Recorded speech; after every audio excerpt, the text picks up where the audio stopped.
हम अगर सिल्ली से आते हैं तो राज्य स्तरीय के साथ साथ सिल्ली के लिए हम बहुत कुछ लेकर के आ रहे हैं। पहला, हमारा सिल्ली विधानसभा क्षेत्र हाथी से परेशान है। किसान दिन भर खेत में काम कर रहे हैं, रात भर पहरा कर रहे हैं, इसीलिए एक हाथी कॉरिडोर बना करके हाथी के आतंक से मुक्त कर देंगे क्षेत्र को।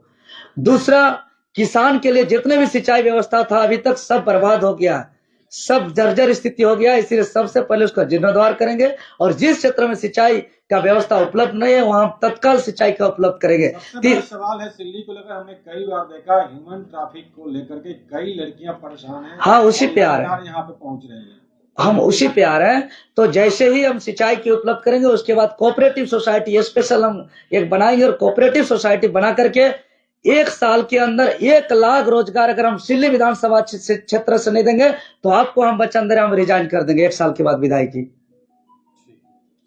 और साथ ही साथ जो बिजली का समस्या है, जो वहां हमारे क्षेत्र में उच्च शिक्षा के लिए व्यवस्था नहीं है, एकदम हर हाल में जितने भी बंद पड़ा स्कूल है उसको चालू कराएंगे और प्रत्येक विद्यालय में उसका शिक्षा पूरा करेंगे।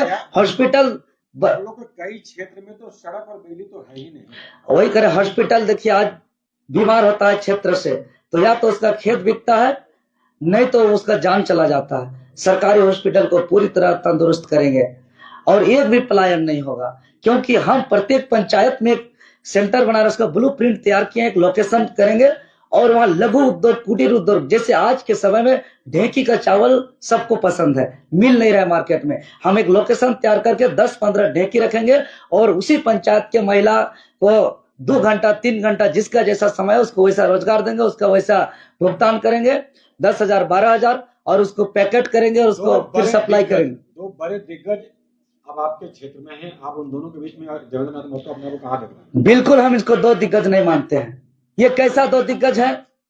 जो आज तक पूरे सिल्ली विधानसभा क्षेत्र का कोई भी ब्लॉक जाइए बिना कमीशन का एक भी काम नहीं होता है, चाहे अबुआ आवास हो, वृद्धा पेंशन हो, कुआं तालाब, कोई भी सरकारी योजना हो, बिना पैसा का कोई काम नहीं होता है। सिल्ली विधानसभा का क्षेत्र सरकारी कार्यालय नहीं बल्कि बाजार का दुकान बन गया है। थाना जाइएगा, जिसका जो पार्टी का कार्यकर्ता है, जिसका पहुंच है पैरवी है, दिन दहाड़े गलत काम करते हैं तो उसको वो अगर थाना जाता है तो उसको कुर्सी में बैठाया जाता है, उसको बोल दिया जाता है कोई दोष नहीं है।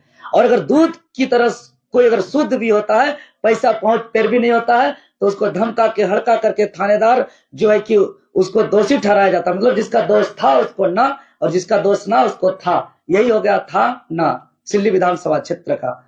बिजली शाम होते ही गायब हो जाता है। कैसा दिग्गज नेता है कि आज विद्यालय में जो एक टीचर नहीं है, क्षेत्र के लोगों को शिक्षा का नसीब नहीं है, क्षेत्र के लोगों को हॉस्पिटल का नसीब नहीं है, क्षेत्र हाथी के आतंक से तबाह है, इसको हम कतई दिग्गज नेता नहीं मानते हैं। हाँ, अगर कुछ काम किए हुए रहते तब हम इसको स्वीकार करते एज ए दिग्गज नेता के रूप में और हम एज ए इसको चुनौती के रूप में स्वीकार करते। आज जो मेरे पिछले 5 साल 7 साल का जो काम है ये बताने की आवश्यकता नहीं है।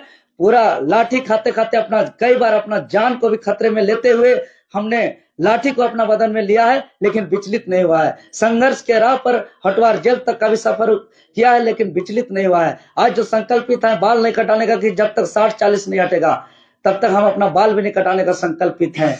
इसको लेकर के चूंकि पूरी तरह जीवन को झोंक दिया है इस राज्य के लिए और सिल्ली विधानसभा का आज प्यार भी मिल रहा है, तो निश्चित ही सिल्ली विधानसभा इस बार बदलाव के लिए तैयार है। और उन लोग को देख लिया, उन लोग का काम, इसलिए उसको अब देखने की जरूरत नहीं है। उन लोग का कोई सिद्धांत नहीं है, कोई नीति नहीं है। एक लीडर का जो कर्तव्य है कि वो शिक्षा का, रोजगार का, पॉलिसी का, करप्शन फ्री का, क्षेत्र के गरीब का न्याय का बात करे, उसमें कोई विजन नहीं। वो लोग क्या कर रहे हैं, अरे इस गांव जाएंगे कितना खिलाएंगे तो वोट मिलेगा, कितना मुर्गा दारू देंगे तो वोट मिलेगा, क्या बांटेंगे तो वोट मिलेगा, इस सिद्धांत से चुनाव लड़ रहे हैं। ये लीडर का लक्षण नहीं है, ये शिकारियों का लक्षण है। इसलिए जो बीजेपी का 22,200 का जो गोगो दीदी है और जो 1,000 का जो मैया सम्मान योजना है, ये वैसे ही है जो नहीं बोला जाता। शिकारी आएगा, जाल बिछाएगा, दाना डालेगा, लेकिन लब में फंसना नहीं। ये शिकारी है, ये लोग नेता नहीं है। अगर नेता होते तो नीति, कानून, रोजगार, शिक्षा का बात करते। ये लोग शिकारी है, दाना डालने का बात कर रहे हैं और ये जनता को जाल में फंसाने का प्रयास कर रहे हैं। जनता समझ चुकी है इस बार, इसीलिए झारखंड लोकतांत्रिक क्रांतिकारी मोर्चा के साथ 3.25 करोड़ जनता